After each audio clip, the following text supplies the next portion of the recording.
What's up, people? I'm Shaggy, the Opinionated Hippie. This is part 6 of my reviewing and ranking and actually discovering for the very first time the Moody Blues catalog. Recently saw their name on 2 lists, top 25 British rock acts, top 25 prog acts. They were on both lists. Never heard one of their albums before, with an asterisk. See the first video if you want to know more about that asterisk.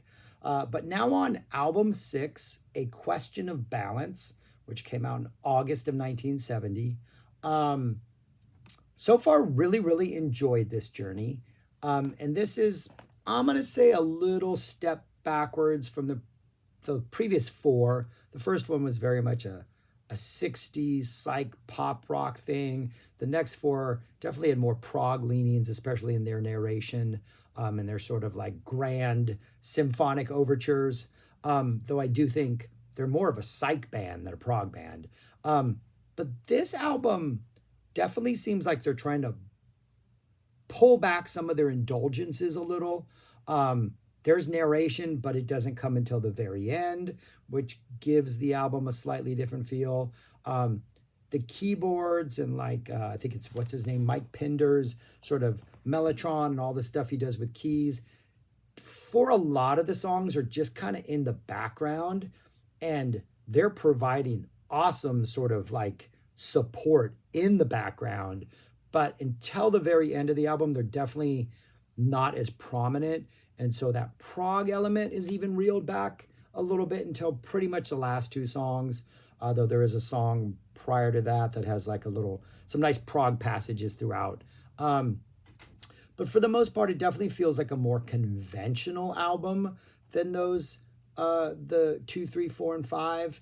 And also seems like while there are, I'd say 1, 2, 3, 4 songs, which definitely I think stand out, the other stuff tends to kind of fall back towards a more standard, if not average, early 70s, late 60s, psych folk, slightly rock vibe.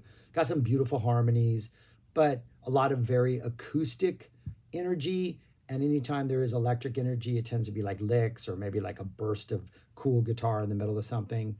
And so it definitely is not, I don't think it's as ambitious as their last 4.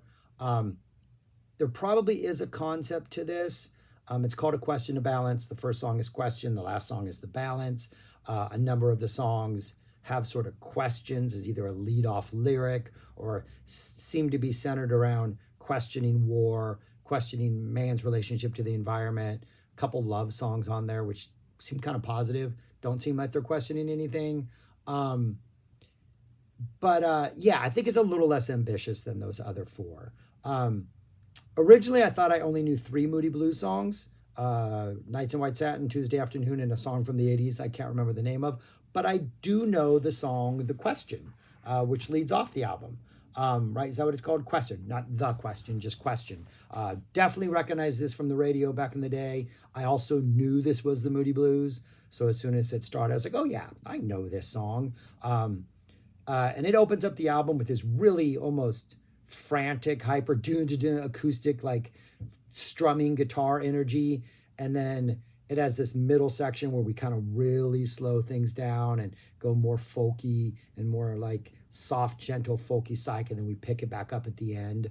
One of only 2 songs that's longer than 5 minutes, but shorter than 6 on this album. Everything else is a bunch of songs shorter than 3, and then a handful of songs right around 4. But I think this might be one of the strongest songs on the album, the opening number, but it definitely already sets a different tone than the last 4. But it's a good song. I can't say I liked it back in the day. When it came on the radio, I probably turned the channel to the other rock station in LA, but I did enjoy it a lot more now. Maybe because I think I'm getting more used to the Moody Blues and I kind of understand them a little better.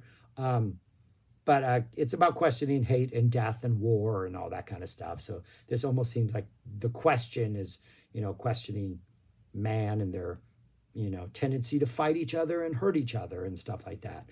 So an interesting little song. The next 3 songs, though, for me, How Is It We Are Here and The Tide Rushes In, Don't You Feel Small, all less than 3 minutes, all kind of run together. They're all maybe a little more acousticy, folkier, just maybe not as ambitious songs. Um, and then one more thing I was going to say about these songs is they have interesting moments throughout them, but one I just don't think like the melodies and the actual songs themselves stand out, though like the little musical, inserts here and there are good. But a couple of them seem just half baked. Like they could have been 4 to 5 minutes longer, and maybe had they been more fleshed out or developed, they might have a little more of an impact. How is it? Really nice keys in there. So the keys, Mike Pinder is bringing it on the keys. The bass, always the bass. Got to give mad love to the bass player. The Moody Blues bass player is always just playing some really tasty lines. John Lodge. But How It Is We Are has a really nice psych guitar burst right in the middle of it. And these lyrics are kind of sort of remind me of King Gizzard and the Lizard Wizard. They're sort of like how humanity is killing ecology type vibe. A little bit of that there. And The Tide Rushes In, just kind of some dated early 70s folk psych, probably the least memorable song on the album. And then Don't You Feel Small, acoustic. In the first part of it, you have almost like these really nice harmonies that almost have like a choir feel in the background. Then the drums kick in and we get more of like a really nice rock bounce with a flute solo. Kind of saves what I think is not a bad, but not the most memorable opening. And then the first half of the album closes out with a song called Tortoise in the Hare, which is about the tortoise and the hare. It's literally a commentary on that folktale. Got some really nice screaming guitar throughout it that kind of pops up throughout the song. And musically, it definitely is bringing the hare energy, even though I think it's directed towards the hare about the tortoise who is sleeping, but the energy is a lot more upbeat. It's definitely not written at a tortoise's pace. It's written at the hare's pace. One of the highlights of the album, for sure. So an interesting side A, really strong start, couple highlights throughout the middle, but maybe not that memorable, and then a pretty interesting ending. And then the second half of the album opens up with something called It's Up to You. Really nice harmonies, kind of a nice acoustic 70s rock vibe, a little bit, not too hard, not too heavy, some tasty electric guitar licks throughout. But the balance that this song brings, it is a question of balance, as the title suggests, I think is what they needed a little bit more of. A little bit more of the rock bounce in the drums, still keeping it a little bit softer, the acoustic energy, and having the electric guitar just sporadically pop up and bring a little more like electric energy, even a little bit of psych energy.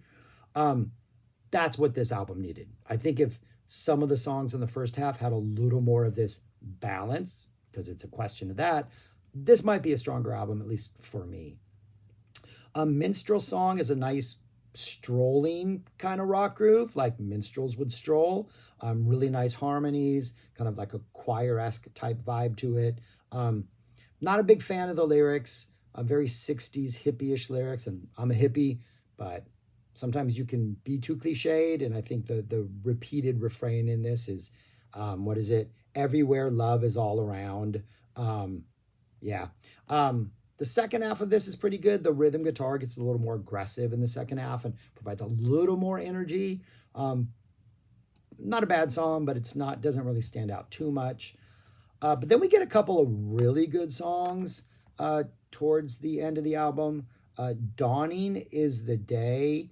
Kind of a really playful and dynamic acoustic folk psych song. A lot of like stops and starts where the singer will say something and the music will drop out and then the music will come in and then we'll get to like a different part and like the sound will get big and then it'll pull back. So it's a lot more dynamic. It's just a lot more like give and take energy that I think makes for a more interesting listen. And in some of those sort of breaks, there's some little proggy vibes throughout there where the prog energy is starting to seep in. I still think if you categorize this band, it should be a psych band and not a prog band. But some of that prog energy is coming through. So that's cool. Melancholy Man, really nice strumming acoustic ballad energy, really nice background keys. And towards the end of this song, those background keys kind of take over, and we get a much bigger, healthier, proggier vibe that is really cool. The middle section is also kind of eerie, like depressing, melancholy, kind of spooky, eerie. And the whole melody of the song has this like swaying back and forth type vibe, very hypnotic, almost not melancholic because it almost like makes you feel good. But that song kind of stands out too. And then the last song, The Balance, we get narration over the soft acoustic vibe. And I think the first line in the narration, I wrote it down, is after he had journeyed. So apparently, this journey of whoever the character is through the first songs, asking questions, living, loving, losing, whatever. This maybe is summing up what the overall concept is. And we get these simple acoustic music with narration and then these kind of big, maybe they're choruses, I don't know, but then these bigger sounding vocals that sound more epic, that sound more Moody Blues proggy, kind of a big sound, more epic. So yeah, I mean, I think my key complaints in here is a number of songs seem like they should be longer. The keys a lot of times are the highlight of some of the songs, but they're buried underneath, especially in the first half of the album. And I just really four solid songs. The opening question, Tortoise in the Hare, Dawning is the Day, Melancholy Man, for me really stand out. The other things have moments, but from start to finish are not as solid as those four. So I went on for a while in the last video about how I was really enjoying this, and the albums just kept getting interesting. And even though number 2 was like my number 1 for a long time, I was really enjoying it. I definitely enjoyed this, but it felt like they were pulling back on the things that made them uniquely the Moody Blues, and this felt like sort of steering back towards a little more of a mainstream conventional approach, even though Question in the way that's built is still a Moody Blues, sort of 2 separate songs pretty much made into one. The balance with the narration is a very Moody Blues thing. All of Pinder's contributions musically are very Moody Blues. But it did feel like a more steering back towards radio, maybe trying to have a hit or maybe trying to be on the radio. I don't know if that's going to continue. I kind of hope they course correct after this and reindulge in some weirdness. But I enjoyed it. It definitely was a drop down from the last one, which, here's my ranking, was my favorite one so far. But I would put this at number 5. I do think those 4 more ambitious conceptual albums, which I have at 1 through 4, are just a little more interesting, even though they're maybe not consistent. They're slightly more interesting. I did enjoy this one. I don't think it was bad. I would probably A tier it, maybe a low A tier, like an A minus, maybe a high B plus, where I definitely think, for me so far right now, To Our Children's Children, and Days of Future Past, those are S tier. And I don't even like a lot of Days of Future Past because of the orchestral stuff, which kind of sounds like Disney, but I am still absolutely intrigued by that album, that I've been listening to it a lot.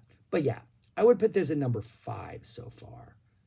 And I'm hoping we rediscover our weirdness, because I have a feeling as we get closer to the 80s, we're going to lose that. But yeah, that's where I have it. I have it at number 5. So yeah, that's what I got for this, the 6th Moody Blues album. Love to know your thoughts on this album, on the Moody Blues in general. You know how these things work. Subscribe, like, share, comment. And yeah, go listen to this album. It's not bad. And it starts off with a song I did not like in the 70s and probably would have turned the station, but I actually appreciate much more now. And now that I actually know the lyrics and kind of know that it might be sort of an anti-war Vietnam, I like that better. It gives the do upbeat jauntiness of it even more of like, oh, the lyrics are protesting something, which I appreciate as a hippie. But anyways, that's all I got. I'm rambling. Thanks for watching. Peace. Talk to you later.